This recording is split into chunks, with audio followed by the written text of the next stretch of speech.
রাসূলুল্লাহর সুন্নাহ অমান্যকারী বেদাতিরা এক ইমামকে মানতে গিয়ে অসংখ্য ইমামকে অস্বীকার করে।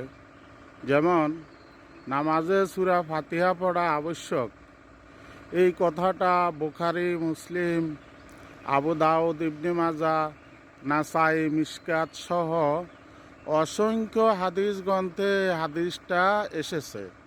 তাহলে এই হাদিসের আমল, হাদিসের প্রায় সমস্ত ইমামগণই সূরা ফাতিহার আমল করেছেন।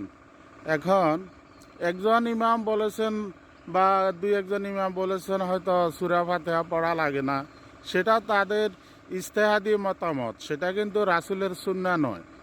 রাসূলের সুন্নাহ হলো যে নামাজে কেরাত যেমন পড়বে সূরা ফাতিহাও পড়বে, সূরা ফাতিহা ছাড়া নামাজ হয় না। তাহলে যারা মাযহাব মানে তারা কি ধরনের মুসলমান যে তারা একজন ইমামকে মানতে গিয়ে রাসূলুল্লাহর সুন্নাহ অমান্য করা মানে রাসূলকে অমান্য করা, প্লাস অনেক ইমামকে তারা একই সঙ্গে অনেক ইমামকে তারা অস্বীকার করলো। তারা কি ধরনের মুসলমান বুঝতে পারি না।